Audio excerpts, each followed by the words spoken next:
With that, I'm going to hand you over to our commentary team, Professor Ronald Hutton and Kat Taylor, who I think are just about ready with the mics to give you a little preamble of what's going on this afternoon. So the next voices you hear will be theirs.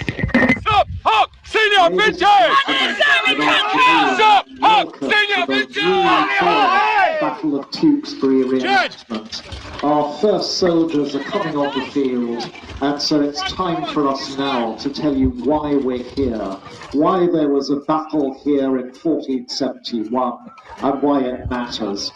It matters because it destroyed an entire royal family, the House of Lancaster. And it happened because of a single genetic accident that the king at the time, who had an absolutely perfect right to rule, went mad. Didn't rave, didn't scream, just went catatonic. He just sat there on his throne and everywhere else, and when they asked him to do anything, he dribbled a bit. And that was the lot. And in a medieval kingdom, you can't run the show with a king like that. So quite rapidly, the royal family divided, with different wings of it claiming to speak for the king and run the kingdom for him. And on one side was his wife, and you're gonna see her in a moment. Wow, was she a gal. Margaret of Anjou, her name. French feisty, but she-wolf of France.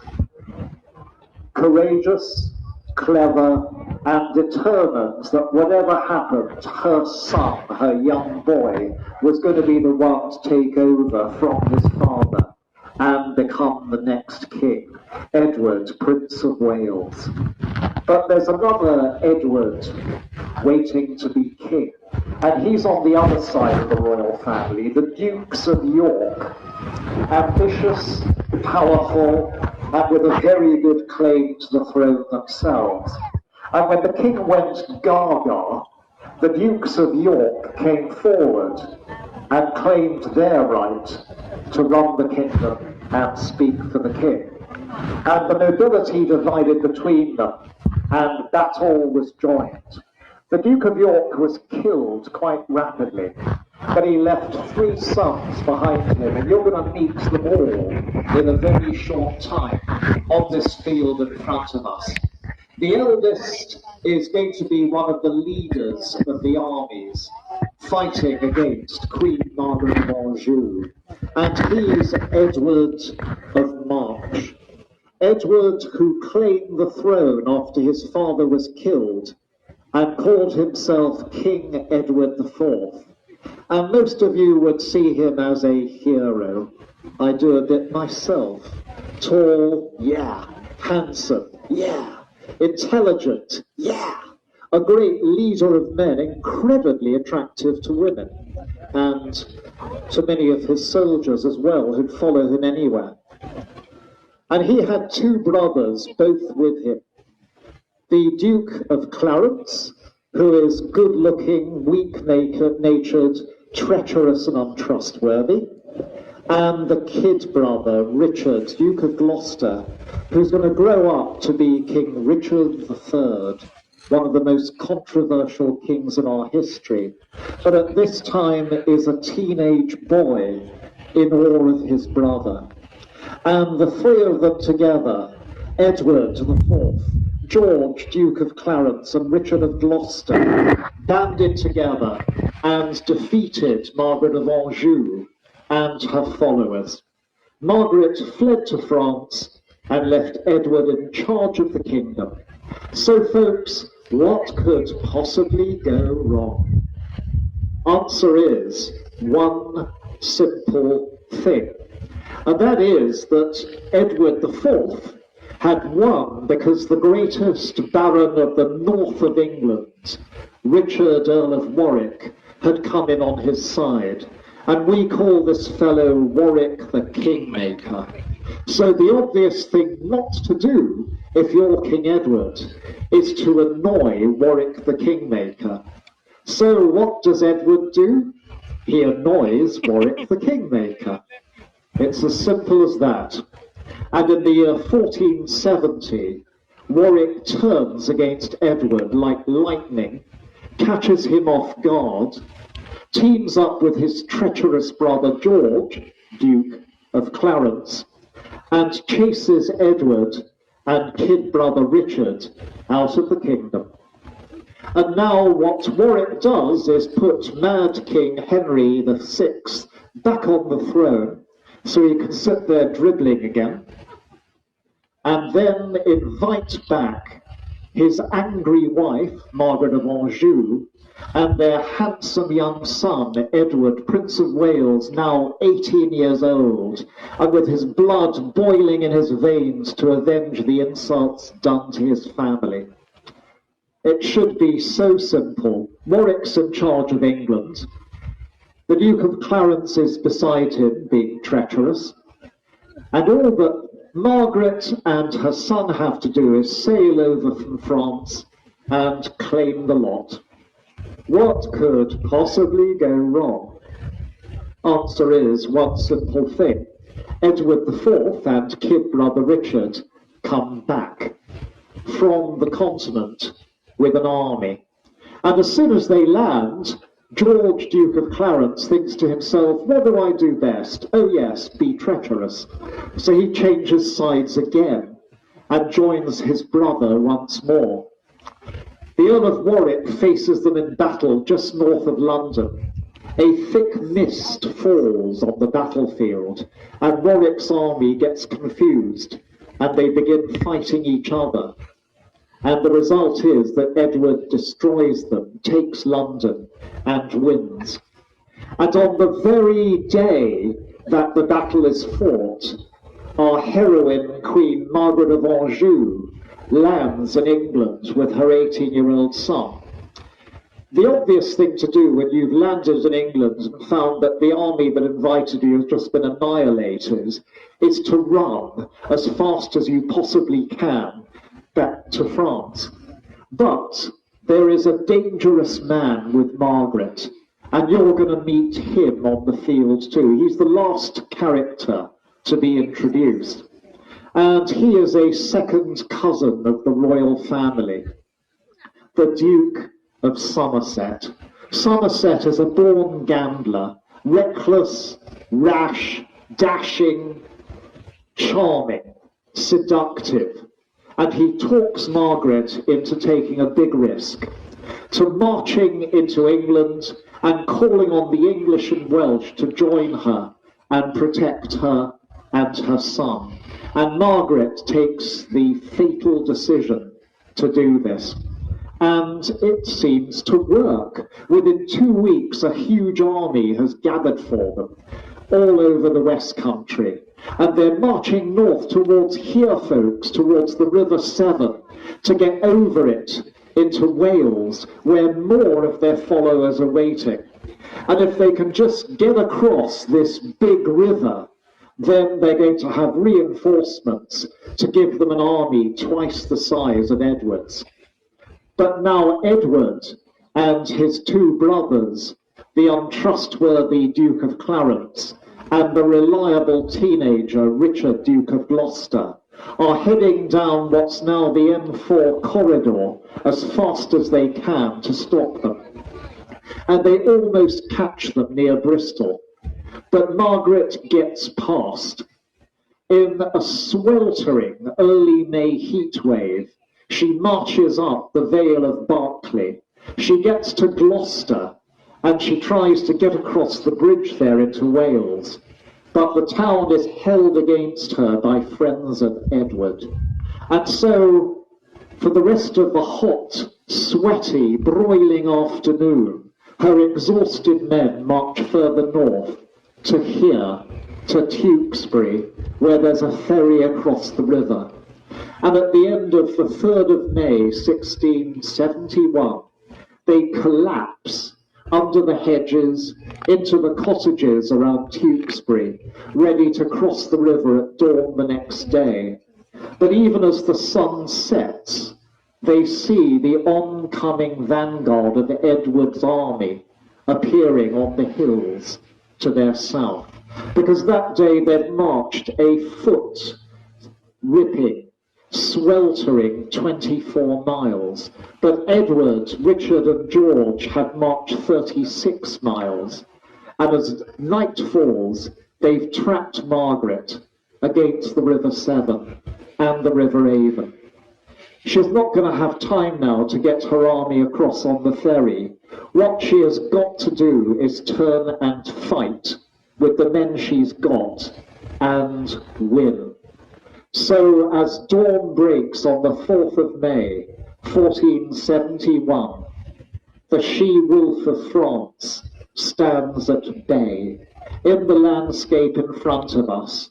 By 9 in the morning, it's already swelteringly hot. You can feel the sun burning your skin, beating on your heads, just as now. And Edward forms his army and prepares to close in for the kill. But both armies are about equal in size and quality.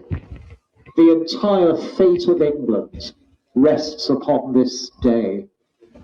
And whoever is going to be on the receiving end of the kill is yet to be decided. That is the drama that is now being set in place before us this afternoon. Well, thank you very much for that. That was very educational indeed. I think it's a well-deserved round of applause there as well.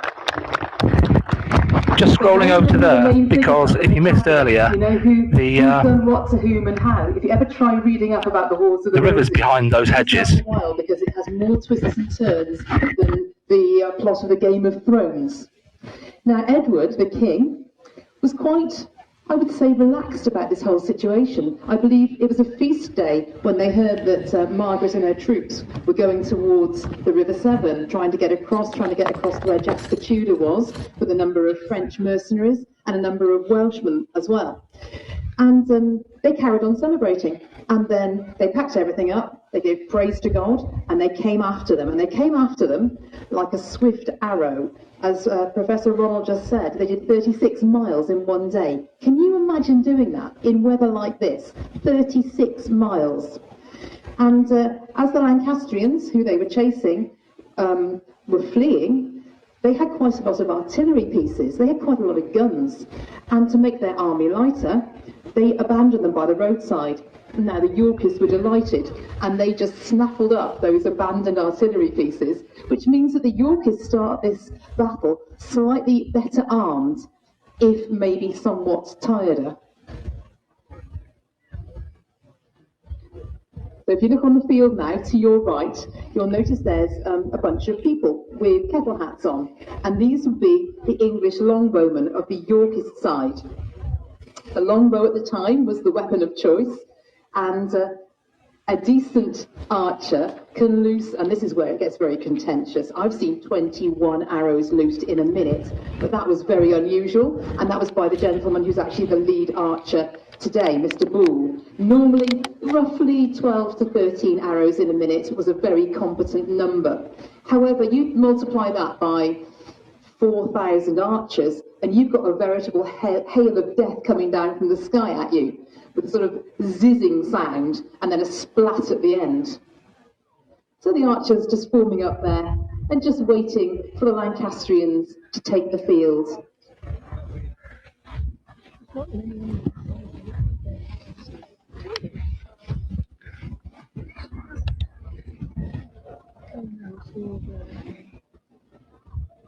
Sorry, while there's a bit of quiet, did it wrong way. There's a little bit of quiet there. The speakers up until now, they made a big point about the fact that some of the troops have made it across the river and the others were fighting effectively with their back to the river. Just had a swift charger arrive at the commentary post to tree line over there. The king's side has been spotted less than a minute away. It's all going to get very real in a minute. Yeah, the edge of the field there, you can see the tree line and the hedge line there. That's the riverbank. So the river is directly at the. Obviously, you can't see it from here, but that's a big deal. Obviously, about this battle is that there is a river on that side. It was sunny, but actually, the thing that was missed off on the exposition there is that it had been raining for quite a long while before, so that was one of the problems with crossing the rivers, is that a lot of them were quite swollen at the time, including this, and while the day was hot, the ground was quite wet underfoot.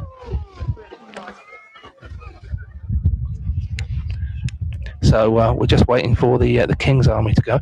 They said the King's army. I'm not sure which king they meant, though, because that's the whole point about this point in the Wars of the Roses, that Henry VI was king, and he was deposed by Edward IV, and at this point in time, Henry VI is actually king again. Now, he's not at this battle. He is, we believe, or they believed at the time, imprisoned in the Tower of London, and his army is, as the professor said, is being run by his wife, Margaret of Anjou. And here they go. Well, the archers are making a move. You see the captain of the archers there way out in front, racing across the field. Look up! Aaron! Look up, look up, look up! Being swiftly shot at by the Yorkist archers. It would appear we have a small block of the archers turning side there. That's an interesting start to the battle. There's a lot of turncoating in this battle, I have to say. There's a character that Professor Ronald didn't mention to you, an old grizzled captain called Wenlock, who has already turned coat at least twice in the course of these wars. Watch out for him later on. So it's a massive shock. Some of the troops had changed sides before the battle started. The Yorkist archers standing, digging themselves in, and then they're lofting the arrows over. They're sending them over at a fairly slow arc there. They're just aiming for anything, basically. They're not sniping at the moment. They are just hailing down random death and destruction on this beautiful sunny day.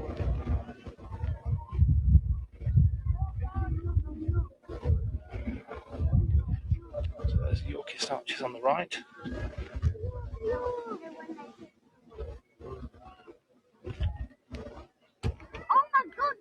And a returning volley there, falling somewhat short from Margaret's front flank of archers.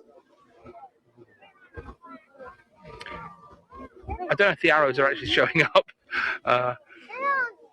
but yeah, a lot of the arrows firing from both sides aren't actually making. Oh, those the ones. Yorkists have got their eye in rather better than the Lancastrians have. They're getting a lot more hits per volley.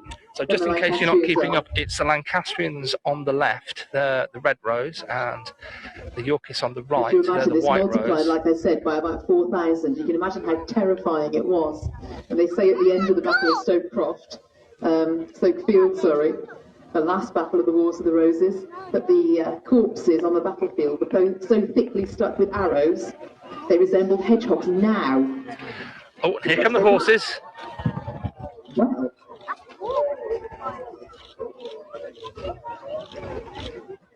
Quite sure what they're doing. We appear to have, would that be a pair of Lancastrian scouts who've been out to see what's going on? Do you think that's what it is?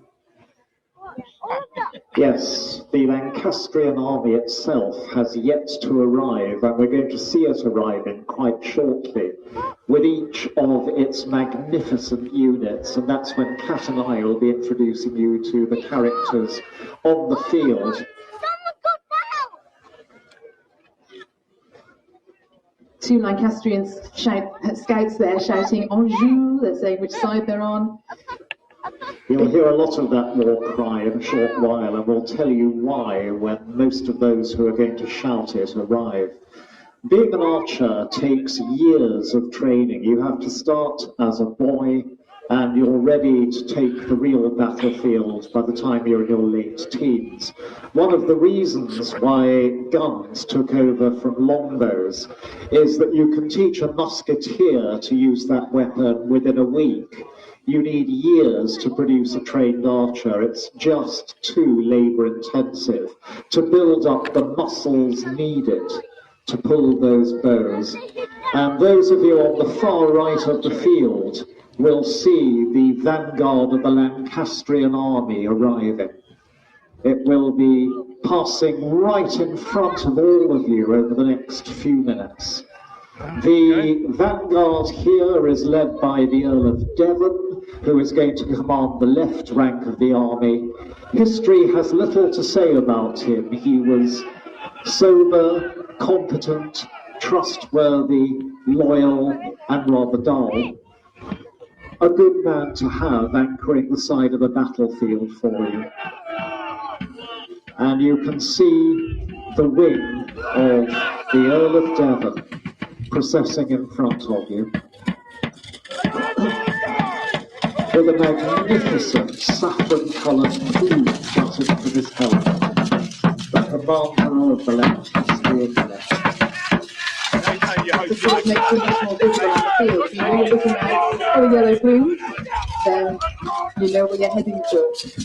Onto the five areas, we've got some of the woodbills following up.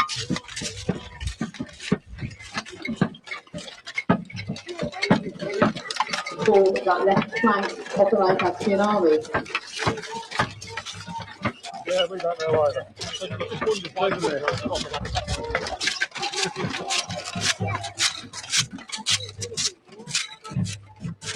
The men of the West Country of England fighting for Lancaster, now passing down the centre of our line and passing to the left. And those of you on the far right will see our star characters of the Lancastrian command. Queen Margaret of Anjou herself, and to her right-hand side, her young son, 18 years old, Edward, Prince of Wales, burning to a dead. So there they are, Margaret of Anjou and Prince Edward. This day to slaughter his opponents and win the crown for himself. And in the body of men behind them, the slippery Lord Wedlock, who's going to be with them in the centre of the army. The man who changing sides is the obvious strategy of politics. And behind them in turn, the troops of the Earl of Somerset, that reckless gambler who first persuaded Margaret to stay in England with the fight.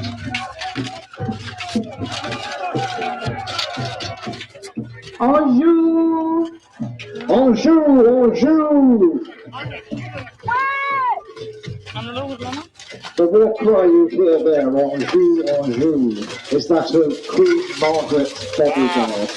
Some of the bravest soldiers in Europe, their Frenchmen who've come to a strange country to protect a woman with their honour and love.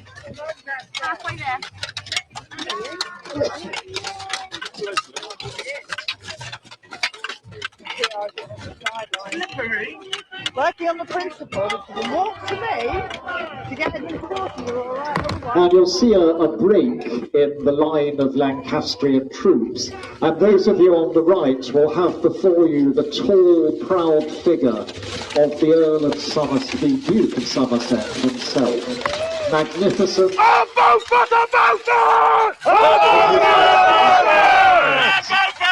The arms of the Beaufort family on his surcoat, and behind him his blue and white clad followers. Morgan and Lancaster!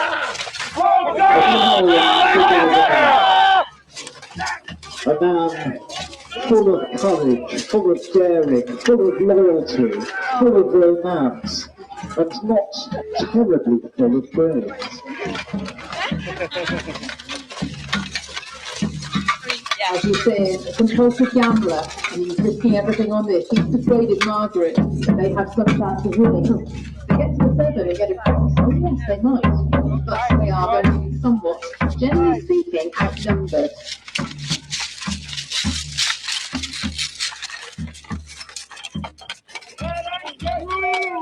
Marguerite! Anjou! Marguerite! Anjou! Marguerite!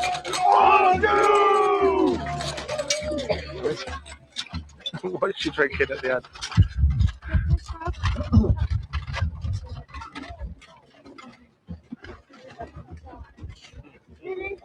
people coming. Oh yeah, there are some more people over there coming in the far distance. There's definitely movement behind the lines. Over there. I don't think they're going any Those of further you back. on the left will now have the Duke of Somerset's magnificent group of men parading in front of you.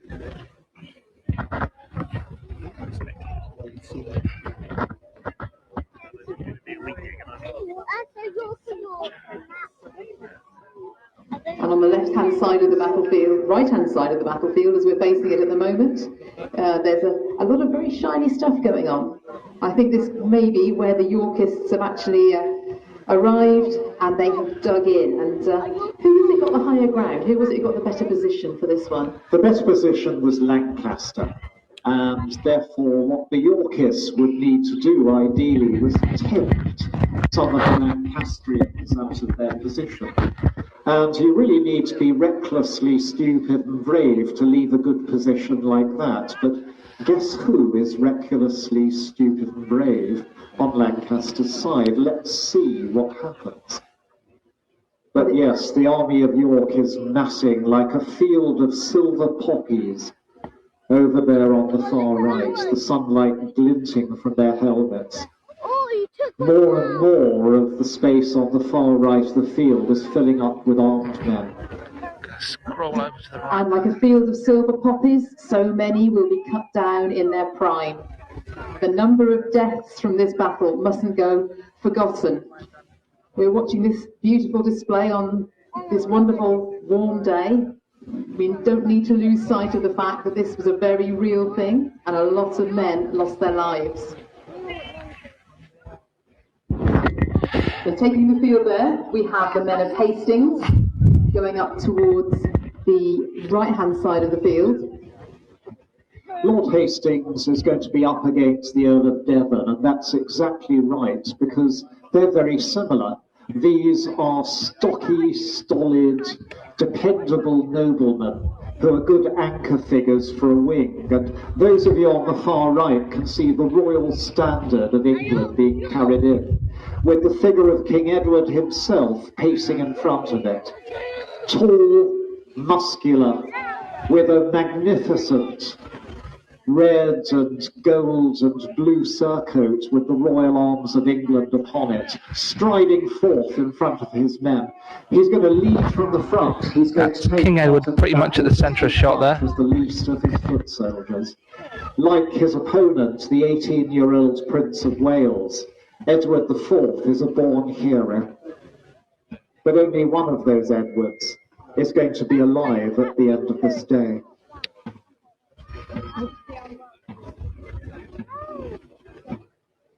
So Edward IV has got some of his Irish retainers with him there in the saffron-coloured lena or long shirt.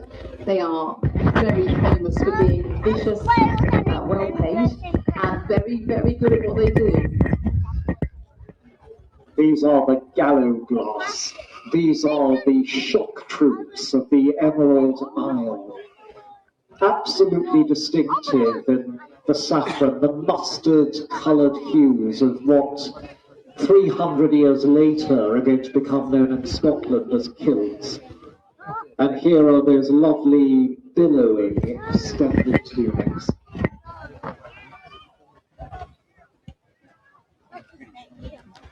Just to answer the question about the armour, there's actually plenty of stalls here at the Tewkesbury Festival where you can buy bits of armour, and there's a lot of people fixing it up as well.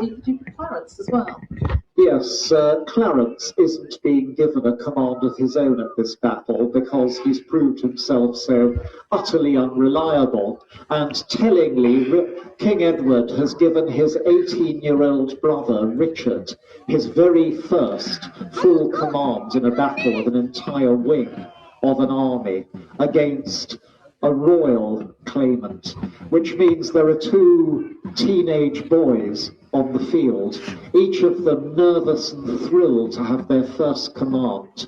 One of them, Edward, Prince of Wales, standing beside his mother, and the other, Richard, Duke of Gloucester, who's going to command the wing closest to you on the right side of the viewing area. And he is desperate to show to his brother that he is worthy of the trust placed in him. And behind him is his royal banner, the arms of England, with the supersession on the top, the horizontal white bar with the small bars hanging from it that indicate the younger brother of a king.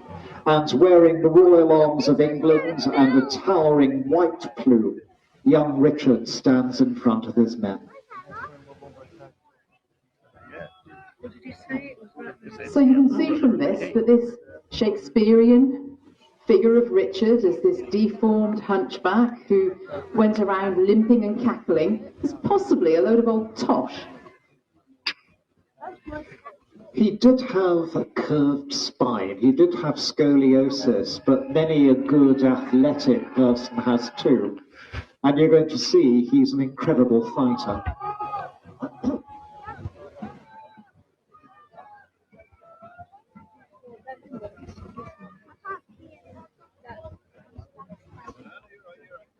The stand is gathering in the centre, towards the centre block now. I imagine they're going to go forward and speak their terms to each other.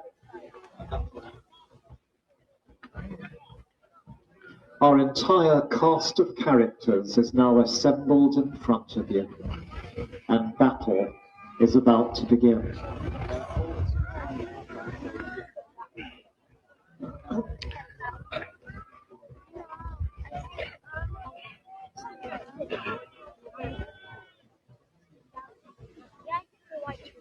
There's more than fountains over here, like a thing. I know, there's more there.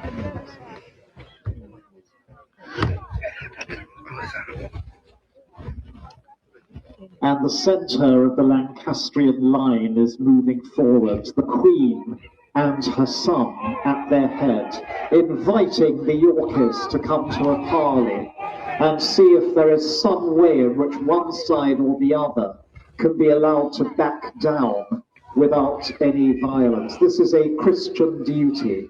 It is a ritual to be observed.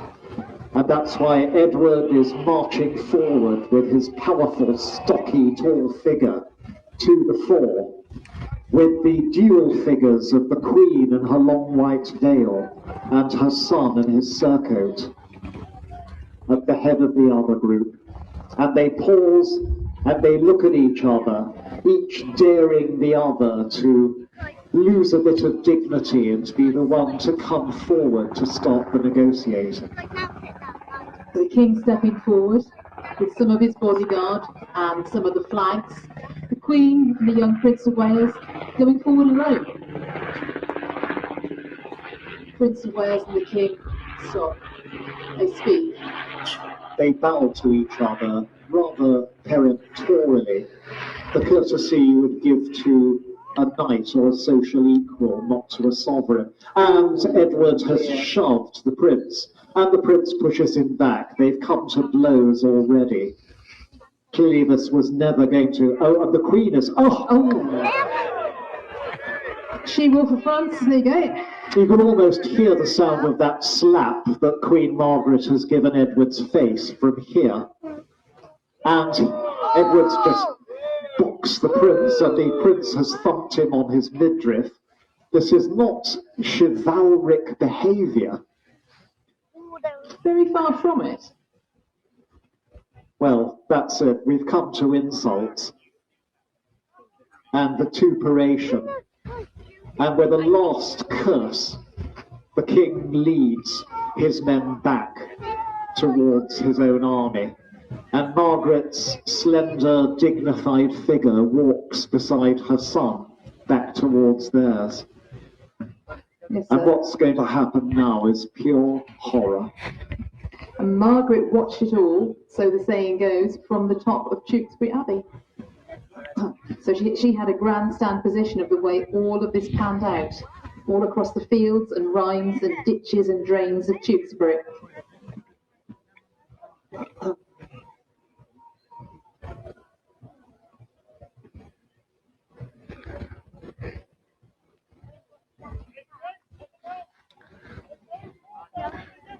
So there's the Lancastrians on the left and the Yorkists here on the right.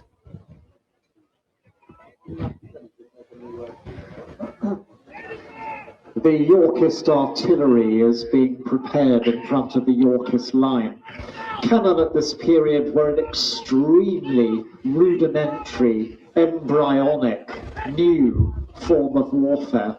They were extremely dangerous, they often blew up, they were extremely inaccurate, and yet if you're firing into an enemy army, you don't have to be accurate, because each one of those cannonballs can kill half a dozen people at once and maim half a dozen more.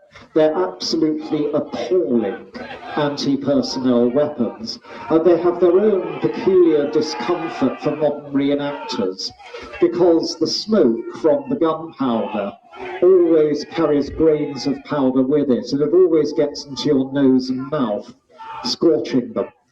Gives you a dry throat, but the worst bit of all, and Kat knows this with me too, is that when you swallow them, and you always have to,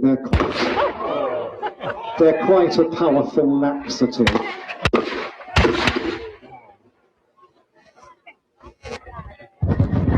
Now, we thought that was loud. There is the fog of battle, fortunately dispersing on the field before it reaches our lines. So both our throats and our tummies are going to be okay. Real cannon would, of course, been about twice the volume, because this one hasn't got a projectile in it. Gunpowder in the afternoon. To us, it speaks of victory. Amen.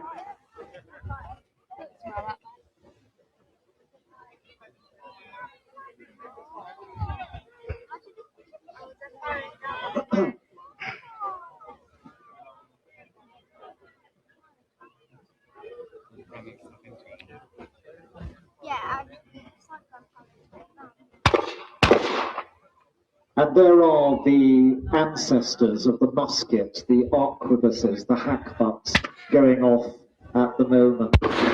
Again, very primitive, dangerous, not very accurate.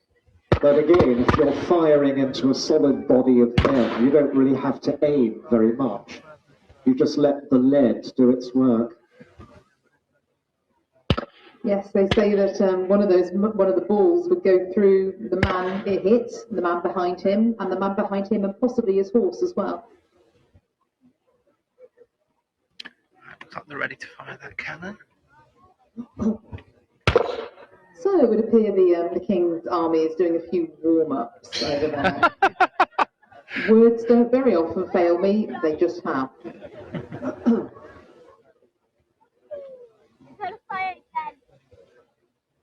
In all seriousness though, the armour, the first thing that the gentlemen get asked, is that heavy? Yes, it really is. The suits of armour can weigh anything up to 9 stone.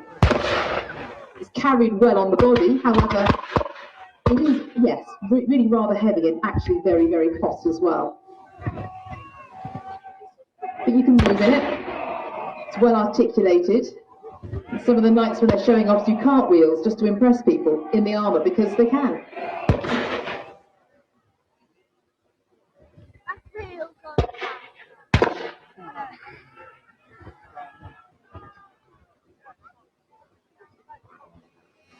What must be blindingly obvious to anybody looking at this is that neither army is actually very keen on starting a full-scale engagement. The Yorkists are probing for weaknesses with their firearms, and the Lancastrians are standing firm. They're using their own arquebusiers, their own firearm people. They don't have much artillery, but they do have a bit of gunpowder technology. And each side is waiting to see how the other reacts, seeing if it's going to show any fear, any weakness that would encourage making a full-scale attack.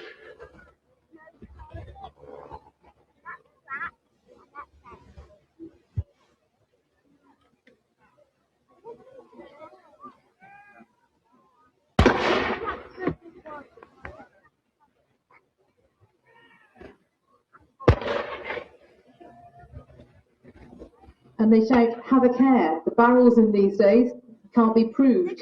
They are prone to explode. The shout of "have a care" means we're going to touch this off and the whole lot might go up. Gunners didn't have a particularly long life. They also didn't have hearing for very long because the percussive effect of the firing detonations on the human eardrum.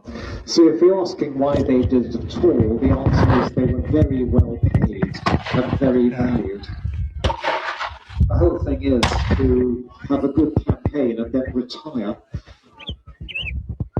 And of course, you have to remember the loudest thing that men will ever have heard has been church bells or thunder. The gun is, or the artillery pieces, are actually a weapon of terrible fear as well as of destruction. Looks like the Lancastrians on the move. The Austrian army has decided that it's going to test the Yorkists. The entire army of Margaret of Anjou is moving forward, as they hope, to the kill, heading right to the far side of the field, aiming to punch a hole in the Yorkist line and end the battle immediately. I might add, for those of you on the far left of the field, that the battle will swing to and fro today, so don't feel cheated if the action is going to be on the front of the right side for a while. And you have to use a bit of imagination here as well, because in the actual battle, there's a lot of undulating ground, there are a lot of stands of trees.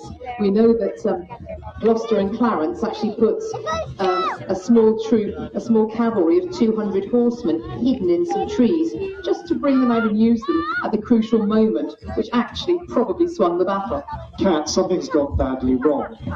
Most of the Lancastrian line has halted. The Earl of Devon's got his men far too far back. Margaret of Anjou stopped her men, and the Duke of Somerset has decided to launch an attack single-handed upon Richard, Duke of Gloucester's wing. One thing you don't do is break your army into pieces, and the impetuous Duke of Somerset has decided to roll up the Yorkist army from a punch to the right and win the battle himself and all the honour with it. It's an incredibly risky thing. I wonder whether he was expecting Wenlock to bring the centre block forward with him, whether there's been some dreadful miscommunication. It could well be, yes. When the battle was over, it was rather hard to get a straight story out of this. But certainly the disaster has occurred. Yes. The Lancastrian army is now in 3 pieces, and only 1/3 of it's engaged. But it's doing its best. Somerset's men are heroes. And unsupported, they're trying very hard to roll up the Yorkist army. And you can hear that kettle-mending noise of steel against steel about which the romantic poets wax so lyrically. In fact, what it's denoting is sheer hell. I don't know about romantic poetry. What it sounds most like is a box of cutlery falling down the stairs.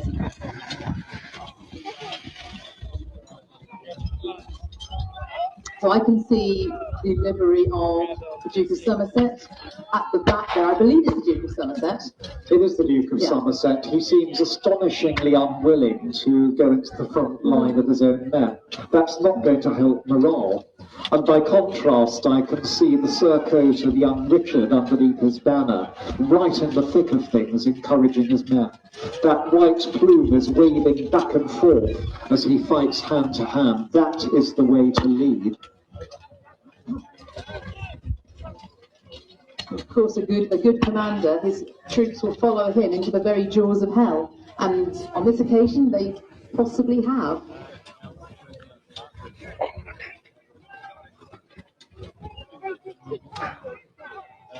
So the young prince there and Wenlock still just refusing to commit. Isn't that peculiar? They're actually arguing. Oh. They're having a dispute there. They're looking on with open mouths, wondering whether they should do something and whether it's not too late. And it is too late because absolutely the Somerset wing is now withdrawing, having failed completely to break through. Sorry. There's a phrase called withdrawing in good order, and that's not in good order. That's ragged. That's a body of men who are They're not actively retreating, but it's close. No, and I can see that Somerset is purple in the face, not just with heat, but with rage. And to his right, the Yorkist army is surging forward to attack Lancaster. Yes. Yes, with the king leading from the front and Lord Hastings coming up beyond to deal an amazing right hook while Richard's exhausted men recover on the left and try and hit the Lancastrian army hard while it's still expostulating over Somerset's error. Somerset's cross, calling for Wenlock. The Duke is cursing Wenlock. He's shouting his name.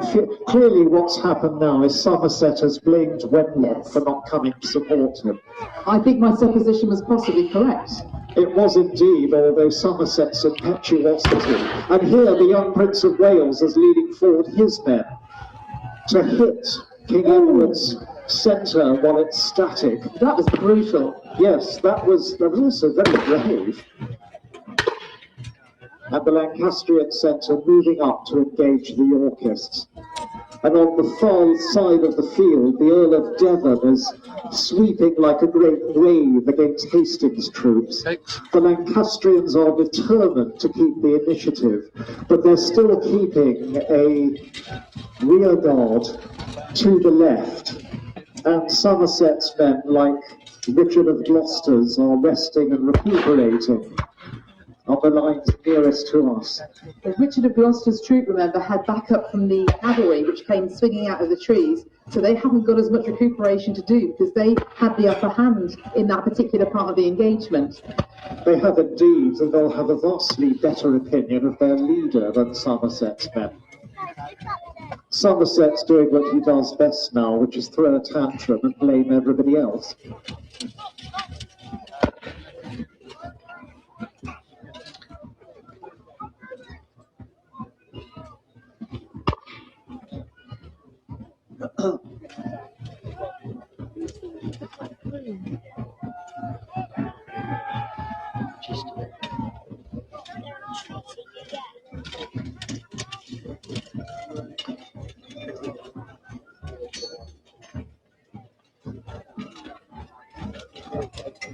Lancaster's gamble hasn't worked. You can see the Prince of Wales division in the centre, fighting desperately and bravely, but being pushed back.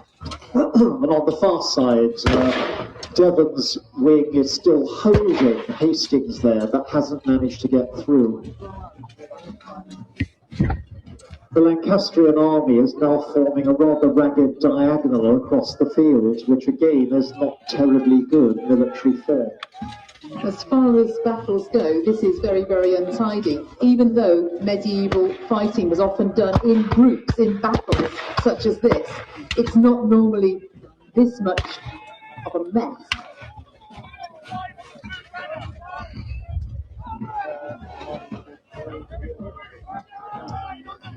Yorkist under Duke of Gloucester? Yes, it's Richard leading his men forward again to close up in a good, proper line with the rest of the Yorkist army and either challenge Lancaster to another advance or to go to the advance themselves.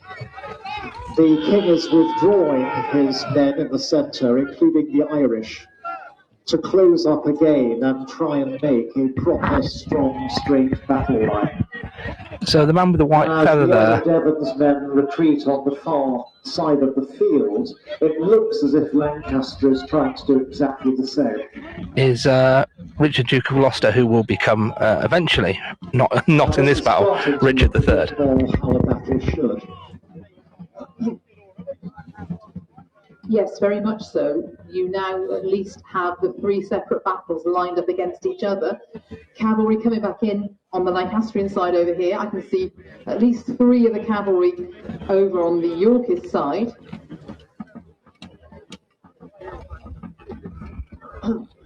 There's a very fine grey on the Lancastrian side, rather larger than the normal medieval destrier. The destrier was normally the size of the bay.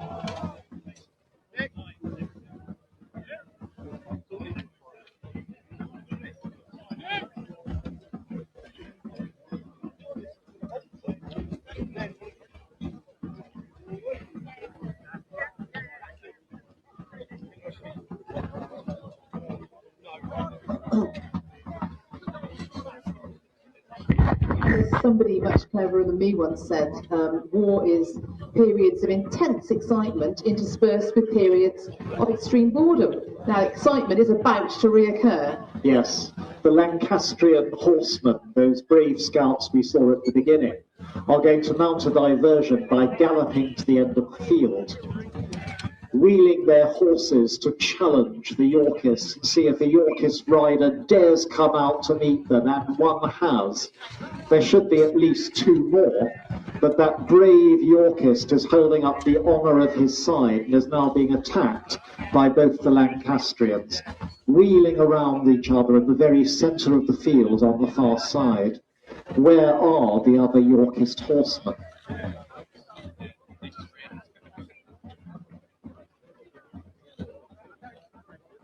The answer seems to be still well to the rear. That's very unfortunate.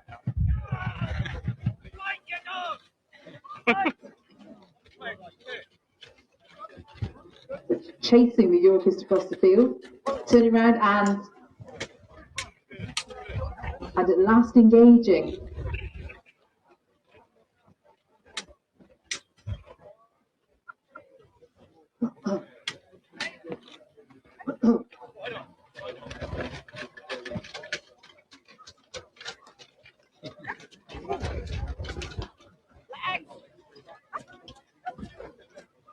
So this skirmish has given time for both sides to rest a bit and form a new battle plan.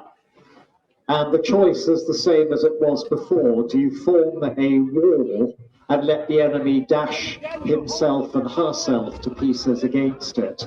Or do you charge yourself and take the advantage of momentum and morale in smashing at the enemy?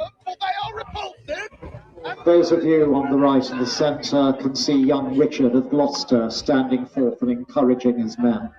Just telling them to repulse them because they're repulsive.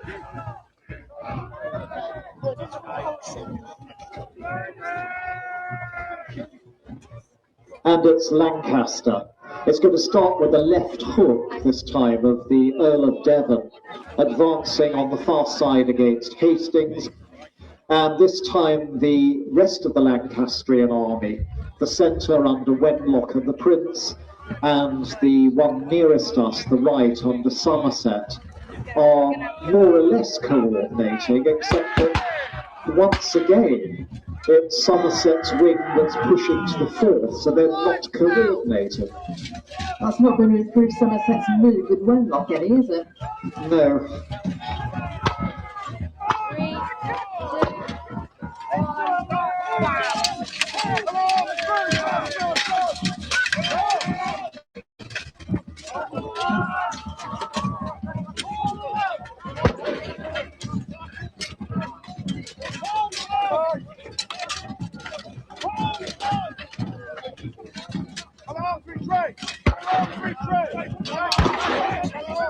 Really vicious fighting there in the centre.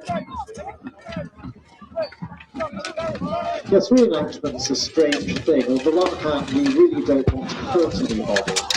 On the other hand, we don't want, well, to lose fights.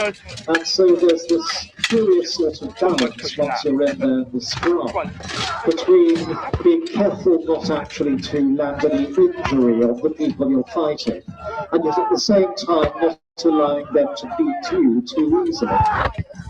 There's a matter of pride. There's an immense amount of pride in there.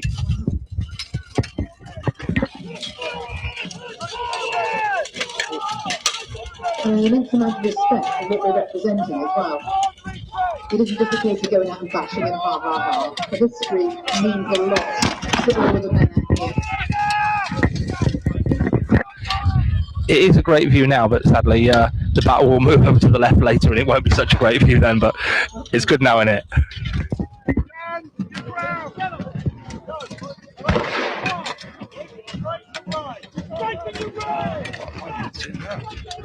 I can see Somerset again standing behind his men. A leader who clearly believes in leading from the rear. I hope he didn't hear me say that. We all know by now what a bad temper he has.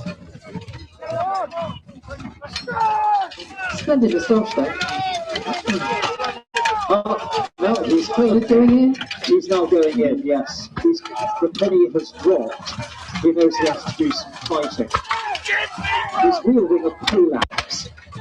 An axe at the end of a long haft, with a sharp bit sticking out of the end.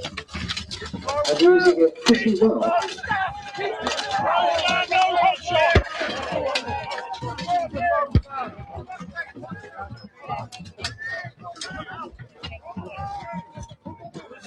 You see the centre there, Lancastrian centre, just pulling back. I think you can see a set of plumes heading down the field that way.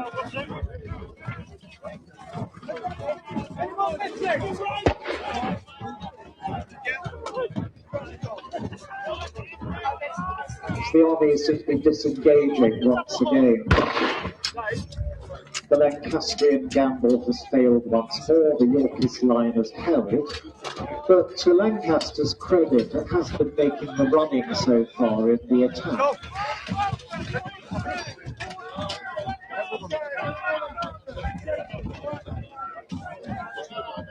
And the Lancastrian handgunners going back in again, just to put in a bit more harassing fire. Logically, this should be the moment with the Lancastrian army falling back in disorder in different groups, where the whole Yorkist line rolls forward in a great wave that defeats the enemy. But when you fought off an attack that hard and that bold, you actually do need time to get your breath back. Wearing armour that heavy and heat this great. And that's why the Yorkist line's not moving.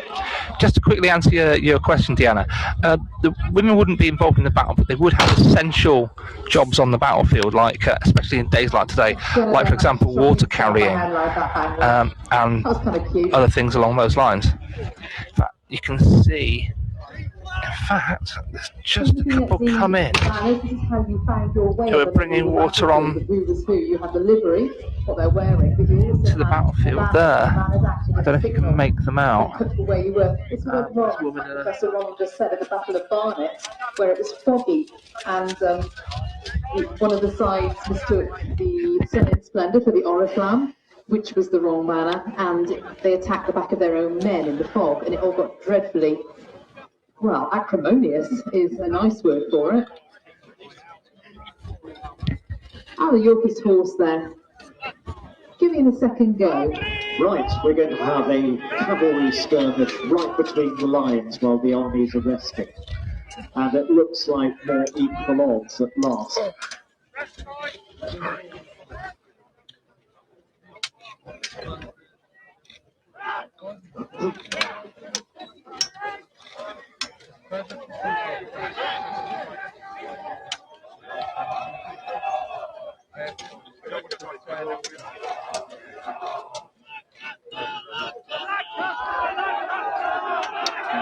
They're shouting a York for York, but I believe that's possibly a touch inaccurate. Well, it's a great thing to shout, but to Edward's army at Tewkesbury, they're no longer York, they're England.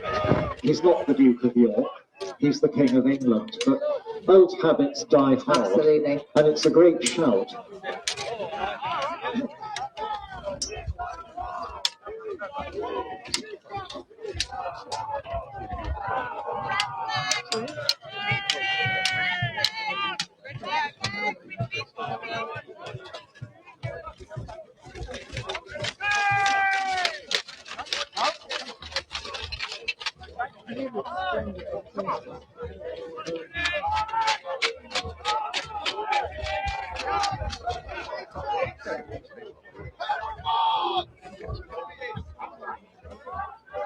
And suddenly, King Edward's leading a charge right into the centre of the Lancastrian army, punching through the gap that has opened in it, and the entire Yorkist army is following him. This is a coordinated attack with a stab right at the enemy's heart. a classic battlefield tactic for the first time in this battle. So we're now going to see everybody engaged. Margaret of Anjou is withdrawing wisely towards the rear. Her son is not. He's right there in the centre of everything.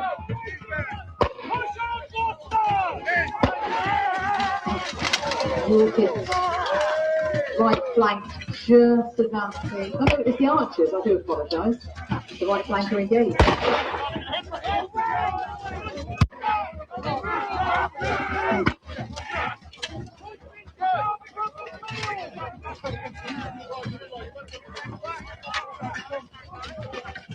And we know that in the actual Battle of Tewkesbury, some of the Lancastrians, around about this point, got the idea that the battle wasn't quite going to go their way.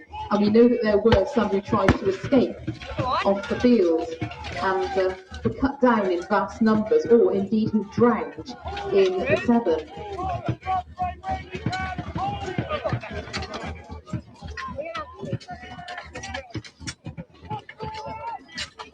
But it's possible the battle will still go the way of Lancaster, those who are standing firm. Because although the Yorkists did everything right there, launched a surprise attack with the first blow struck in the centre and the rest of the army coming up fast behind, this time Lancaster has stood firm. And it's the Yorkist attack which has run out of momentum, just as the Lancastrian one had done before.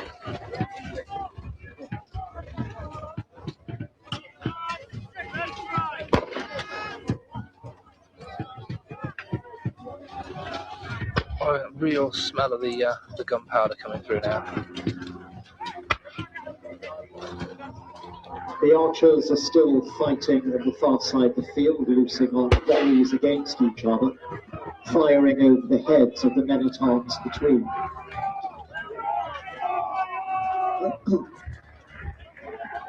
And Lancaster is disengaging in good order, and the Yorkists falling back in front, so Edward's gambit has failed.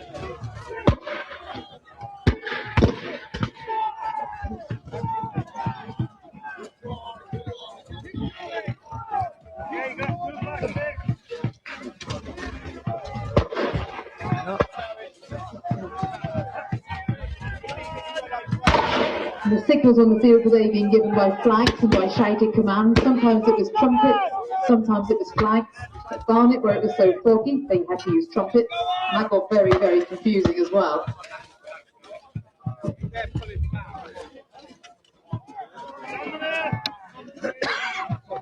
Oh, we had can at the start, Danny, and yeah, I'm not sure about. I think there will be people falling to the ground later. I think we need them at this point because it's retreat, advance. So far too many people in the middle of the battlefield if they start falling now. I should also say, while there's a bit of a break in the commentary, that it's really sunny here, so it's actually quite tricky to keep up with the comments. Basically, and so there is an absolutely necessary so the other thing I should say is thank you very much to everyone who's followed, and thanks for all the tips. And I should really shut up so you can hear the those who commentary. are best skilled in hand-to-hand combat to come out and challenge each other and fight single combats in the centre of the field for the honour of their armies.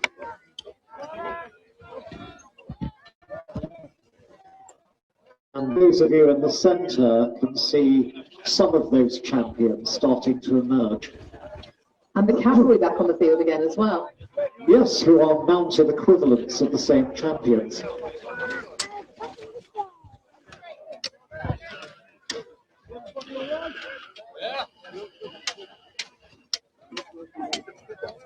No.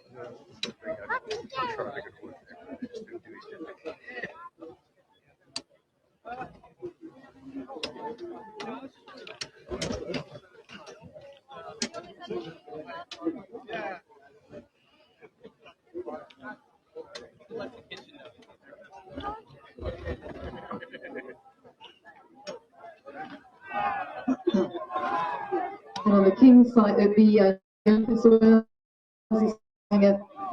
real meeting, almost like a team talk there, about the strategy Next, is there any hope for the day? Well, there still is, because the Lancastrian army, like the Yorkist, is still substantially intact. So much can turn now on a single chance.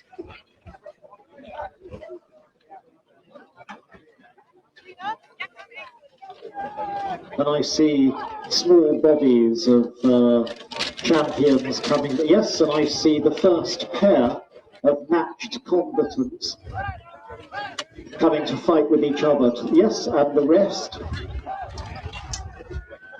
The people you in the centre can see fighting between the armies at this point are not only representatives of the champions of their armies in 1471, they're actually the best swordsmen of the reenactors themselves, people who are adept in using these weapons and, without causing injury, defeating opponents.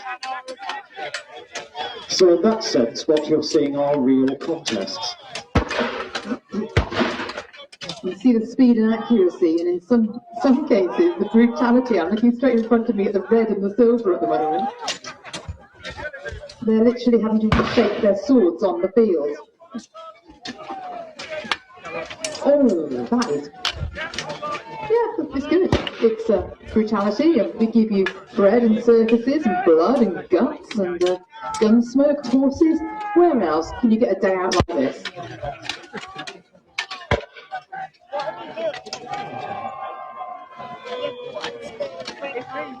And what's really good is the fact that both sides are cheering on their own champions. The field is now littered with wounded men. They're not looking too clever, are they? No.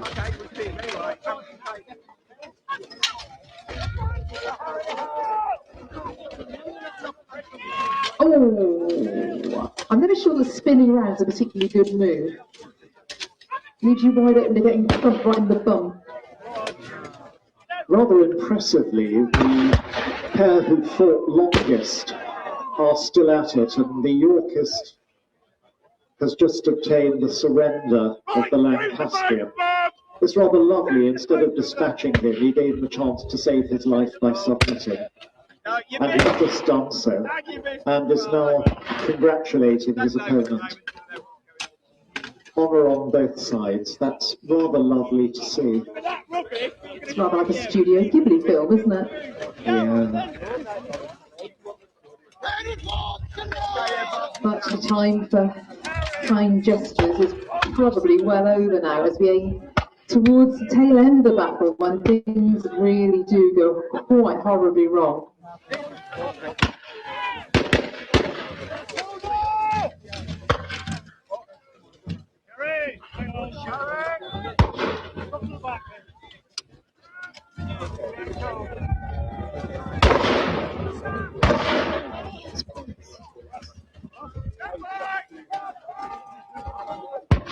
I hear the cry go out on the field there. Stand by for full advance.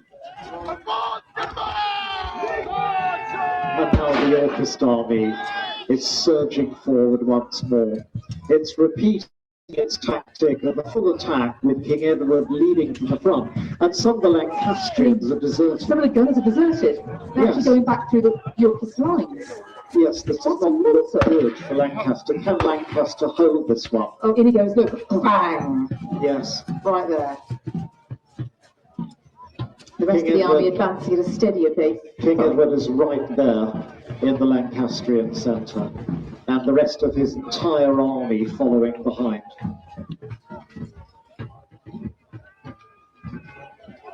Always embarrassing when you're late to the block.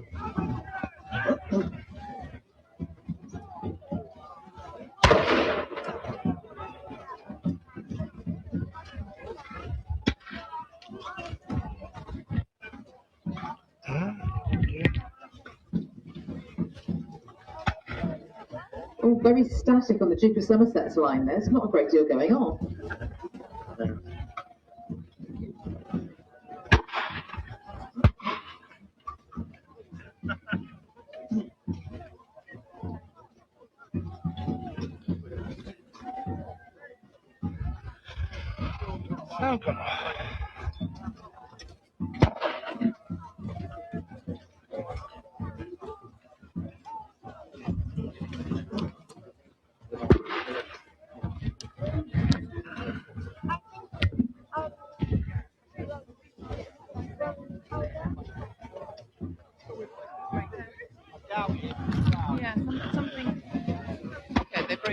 and then run over there. I think to a degree when they're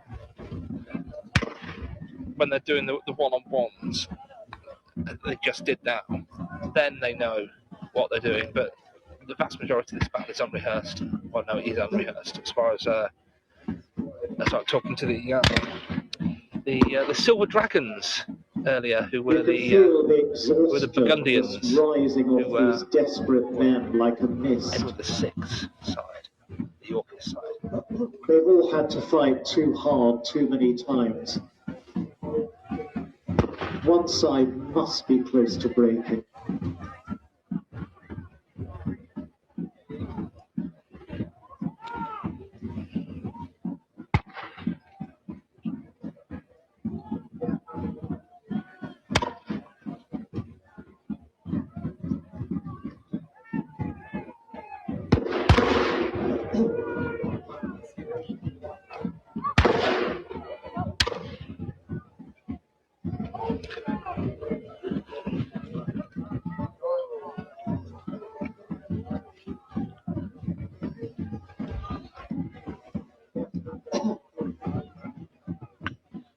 Yorkist appears to be. Oh, the Lancastrians also withdrawing. Okay. Yeah, for the last time I sense the two armies are separating. Both sides now desperate, both preparing for the final act of the drama and the tragedy. From what we understand from the very slight records that exist, this is one of the very few reenactment battles which is almost fought in real time. The actual battle itself only lasted about just over an hour, I believe. Yes, you can't fight for much more time than that to heat and equipment like this.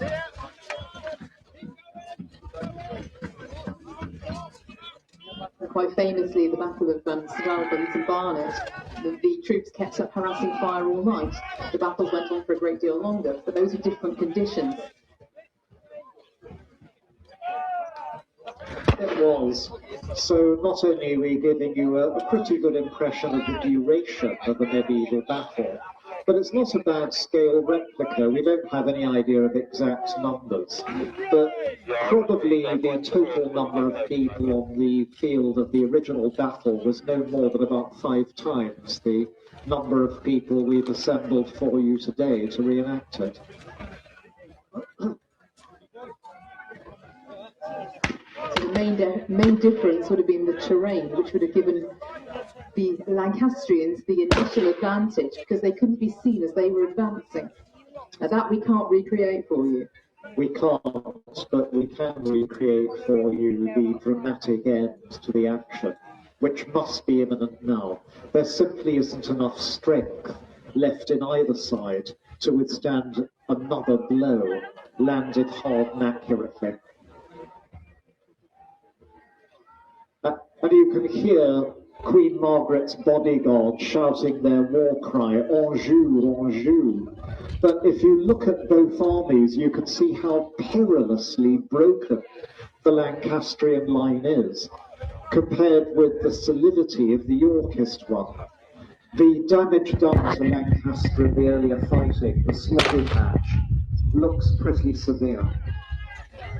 We're looking at the Lancastrian army to the left, by the way, in case you're wondering. You can see the gaps in their line. The Yorkist army are the ones directly in front.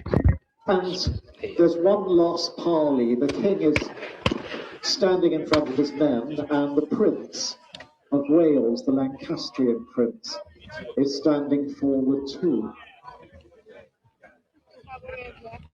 And King Edward marches out to face his opponent, man to man, eye to eye, alone, in one last attempt for what? Parley? Oh no. Agreement? Combat? It looks like combat. And they both come out unhelmeted. And that person with the Very, gun very is standing unusual. right. And they're both very well matched. The king is much older and much bigger. The prince only a teenager and smaller, but they're using their weapons perfectly.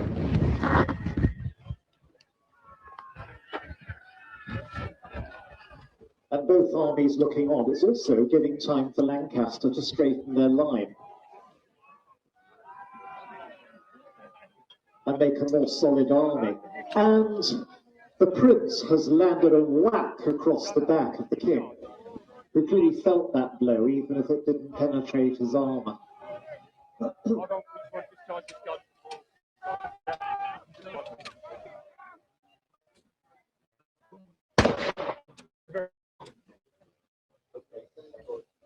Watch your back, Jay. Look there.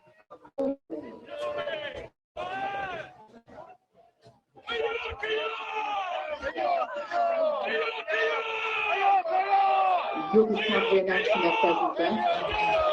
Come on! The two royal men are joining battle again. But now they're separating as the Yorkist cavalry comes in to try and cut off the prince. Charging through the Lancastrian lines as the Prince of Wales narrowly reaches safety to face the Lancastrian horsemen far to the left, behind the Lancastrian army. The royal duel is over, the prince is safe back in his lines. The king, humiliated and thwarted, is standing there radiating anger and disappointment in front of his men. Oh, Now the Yorkist. Yorkists, yes, the Yorkist army are going to My full-scale charge in the centre, moving as fast as possible, hitting Lancaster with maximum impact, and the rest of the Yorkist army advancing on both wings to match it. You could actually hear the thump as they hit each other there. Yes, that's as fast as anybody can move in armour.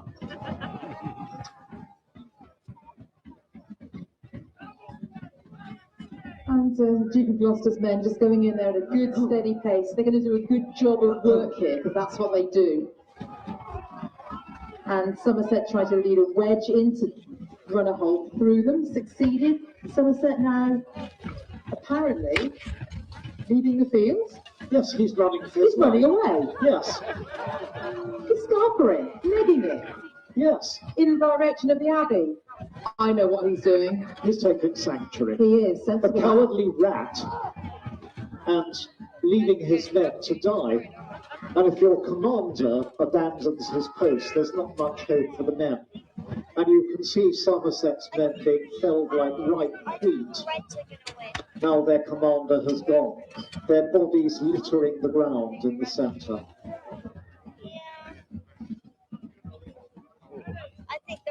The Lancastrian line is collapsing. It's blatantly clear now who's lost. A number of the Lancastrians now actually being chased off the field into the arms of the river. The only question now is whether the young prince can get away. His battle is lost, his army is collapsing, but he is the hope of an entire royal family. And if he can only get to safety, then there'll be another war, another time between the two sides.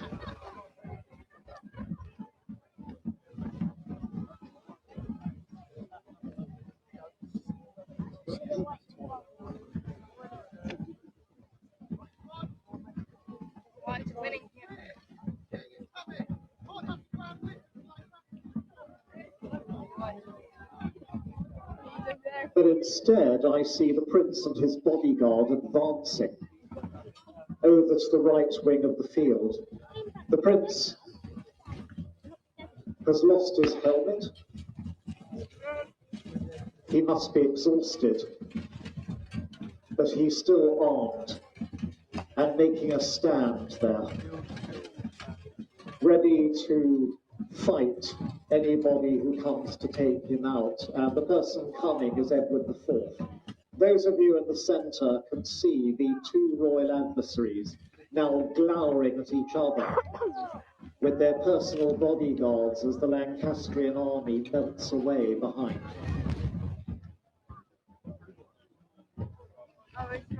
Each proudly displaying their banners, though Edward the victor has more banners and the prince just one. And now the bodyguards are going forth against each other. A good smacking over sword against armour or sword against livery coat over armour. These are champions, once again, people skilled in single combat in both the ancient, the modern, and the medieval sense. But however skilled they are, it still boils down to a very ugly brawl with one or the other getting stabbed, somewhere extremely unpleasant and bloody.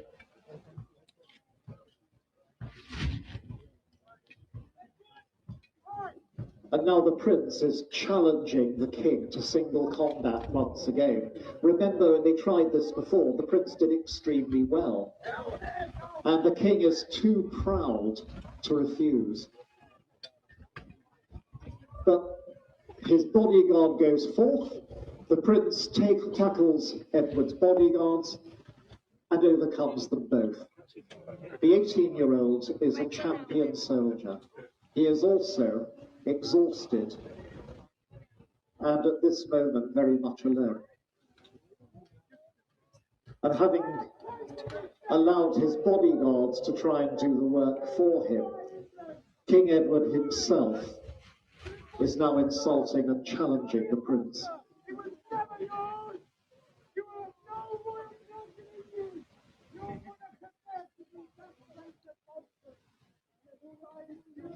Edward the King has just delivered the ultimate insult to the teenage boy. He's told him he wasn't the son of his father, that his mother had produced him with the Duke of Somerset.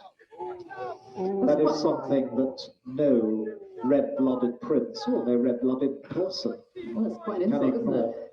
You've seen the Duke of Somerset, I mean. And now they're going to fight to the death.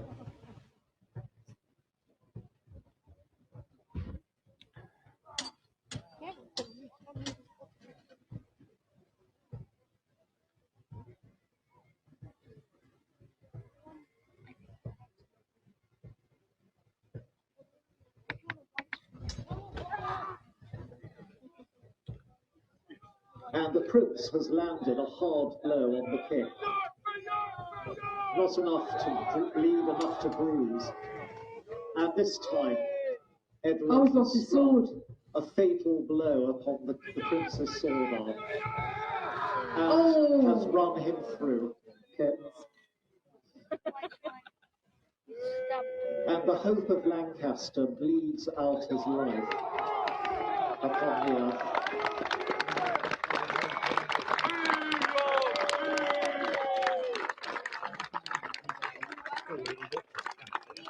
The royal crown of England on a helmet is brought forward to taunt him as he lies mortally wounded.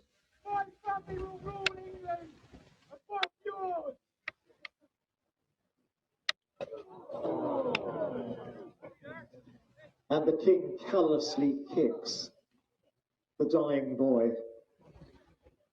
Before administering the coup de grace. And cuts his throat just after the boy has cried Lancaster in defiance. And there is no doubt now who is the victor. Even if he is so exhausted, he's just toppled to his knees.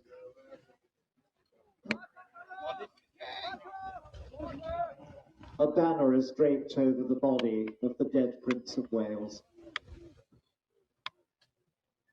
And a prayer said for his soul.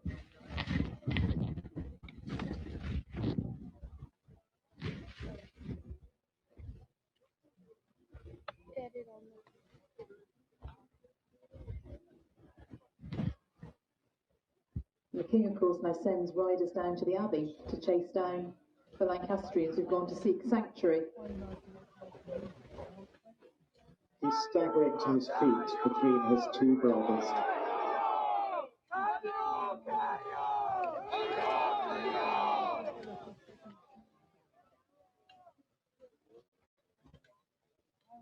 This is one of the greatest days of the lives of those three brothers, Edward, George, and Richard, embracing each other in the centre of the field.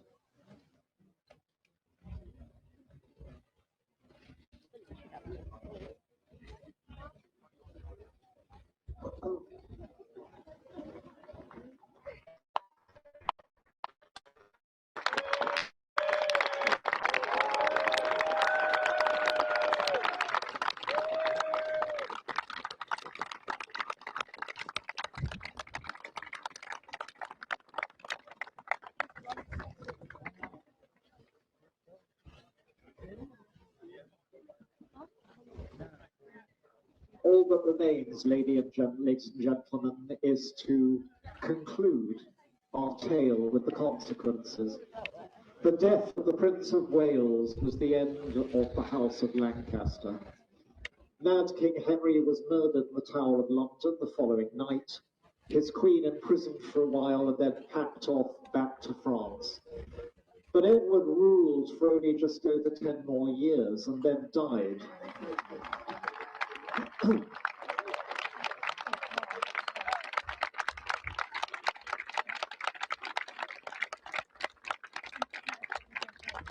And here, history undoes itself beautifully as the reenactors playing Edward and the Prince of Wales hug each other, having a great job. Edward died after 10 years in just early middle age. He left 2 young sons, one of them to be the next king. He'd already murdered his brother George, Duke of Clarence, earlier, trusting him no longer.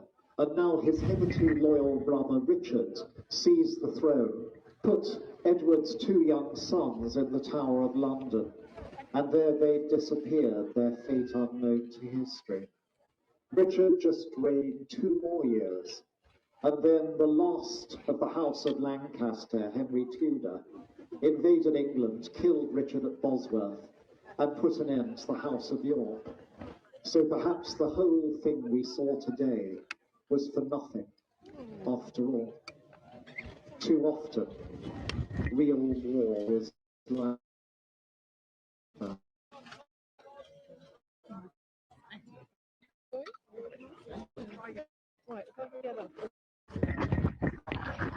And it's time for a final miracle, which is the revival of the dead bodies and the march off of the armies.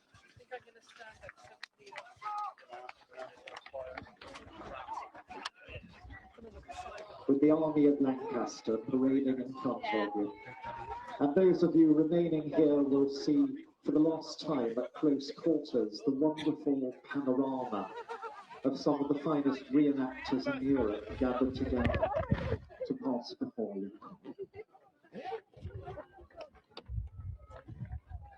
May I just say something personal? Woodbills, a rob. Thank you.